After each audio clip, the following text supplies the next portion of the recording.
হুমায়ুন কবির সুরের হিন্দু বাচ্চা, মুসলিম তুই সবার কার চোখে দালালি ধুলো করছিস? ছড়া। তাই দালালি কর গা। হ্যাঁ, কি হচ্ছে? রাগ হচ্ছে? হ্যাঁ, হুমায়ুন বাচ্চা, রাগ হচ্ছে? তুই ইসলামের ঠিকে নিয়েছিস এই তুই, সুরের হুমায়ুন বাচ্চা। রাগ হচ্ছে? হ্যাঁ, আমি ইসলামের ঠেকা নিয়েছি। তুমি বারে গেছিল কি যাওনি? এই ফালতু কথা বলবি না। এই হুমায়ুন কবির, এই সুরের বাচ্চা এই, দালাল, সুরের আস্তে বাচ্চা গলা দালাল, তুই নামিয়ে, কি বলতে চাইছিস? গলা নামিয়ে। হ্যালো, আমি হুমায়ুন কবিরের সঙ্গে কথা বলছি। হ্যাঁ বলছি, কে বলছেন? নমস্কার, আমার নাম অনিন্দ চৌধুরী। আমি নির্ভীক উত্তর বলে একটি ডিজিটাল মিডিয়া থেকে ফোন করছিলাম। বলুন। এই কিছুক্ষণ আগে একটি খবর দেখা গেল আপনি একটি বাবরি যাত্রা করছেন।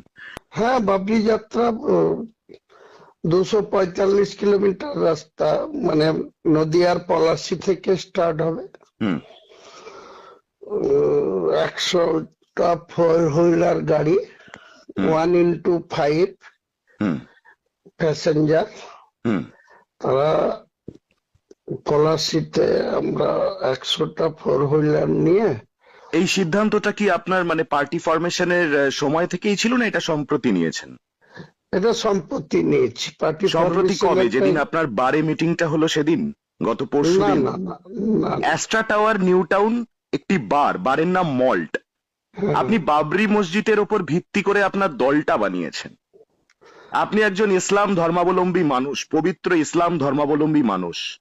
আপনি বারে বসে সেই বাবরি মসজিদের নামে তৈরি করা পার্টির মিটিং আপনি বারে করছেন, পানশালায় আপনি মিটিং মিটিং হয়নি, করছেন। বারে মিটিং হয়নি, বারে মিটিং ওই হয়েছে। রাজীব- আপনার মাথার পেছনে বড় করে বিয়ারের বোতলের ছবি এবং বড় বড় করে লেখা বিয়ার। আমাদের টিম ওই বারের ভেতরে ছিল, তার সমস্ত ফুটেজ আমাদের কাছে আছে। আপনি বারের ভেতর বসে বাবরি মসজিদের নামে তৈরি করা পার্টির মিটিং করছেন। ওটা রাজীব চৌধুরী মিসগাইড রাজীব করেছে। চৌধুরী কে আপনি জানেন? রাজীব চৌধুরী, রাজীব ও- চৌধুরী একটি প্রোক্লেমড অফেন্ডার, আপনি জানেন? সেই বাবরি মসজিদের নামে তৈরি পবিত্র পার্টি, সেখানে আপনি সেই রাজীব চৌধুরীকে নিয়ে এসে আপনি বাবরি যাত্রা করছেন। রাজীব চৌধুরীর সঙ্গে আমার বাবরির কমিটির কোনো সম্পর্ক নেই। আপনি আমাকে একটা কথার উত্তর দিন, আপনার দলটা বাবরি মসজিদের কথা বলে তৈরি হয়েছে তো? আপনি সাধারণ কেন মানুষ, দলটা বাবরি মসজিদের সঙ্গে কেন হবে?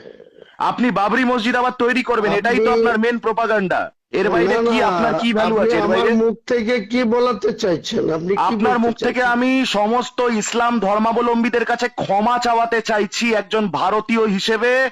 আমার যারা সহ নাগরিক ভারতবর্ষের, সেই সহ নাগরিক, সেই ইসলাম ধর্মাবলম্বী ভাই বোনদের কাছে ক্ষমা চাওয়াতে চাইছি। আপনি পানশালায় বসে বৈঠক করছেন সেই দলের, যেই